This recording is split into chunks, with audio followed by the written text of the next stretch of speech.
Fresh pressure is piling onto the broadcaster as shocking allegations clash with a hard-hitting new Ofcom review. The BBC is facing one of its most turbulent weeks yet, as explosive allegations involving Nigel Farage erupt at the same time Ofcom releases a major report into the corporation's performance.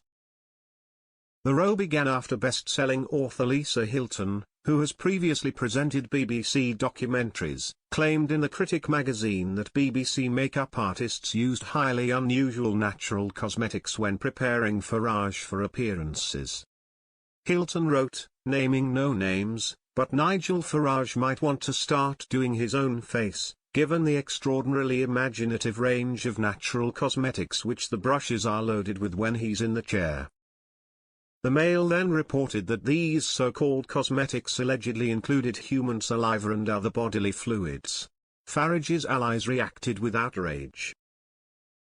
His close associate Andy Wigmore slammed the allegation as sick, while commentator Adam Brooks said, "Vile if allegations are true."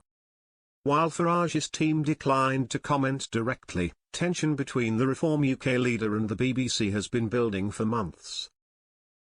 He cheered since last year's general election and was furious again after last week's special election edition of Question Time, during which he took audience questions for half an hour. Taking to X, he wrote, "I have just been invited to appear on Laura Queensberg.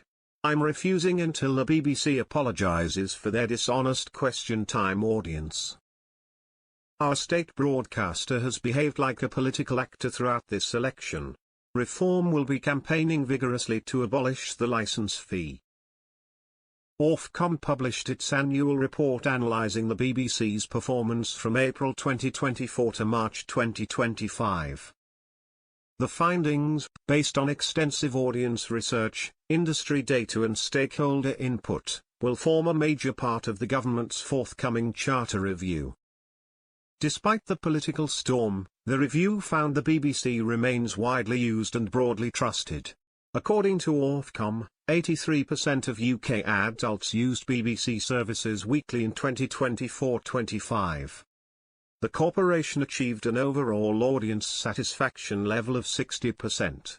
Among regular TV news viewers, 70% rated its accuracy highly, and 68% found it trustworthy. However, Ofcom said the BBC has faced a significant crisis at the heart of its editorial decision-making. The regulator reiterated that the BBC must take a firmer grip, insisting that swift, transparent action is essential whenever controversies or editorial failures arise. The report stressed that maintaining audience trust must be a core priority for the BBC as it prepares for the next charter period. Ofcom will now conduct additional work to understand what drives trust in BBC News, with terms of reference to be published early next year. The regulator also highlighted several areas needing improvement.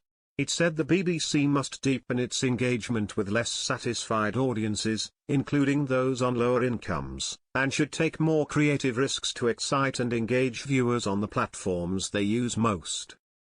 Ofcom will now sit down with the government as part of the charter review to work out how the BBC should be regulated going forward, and how it can keep up with both old-school broadcasting and the digital world without dodging scrutiny.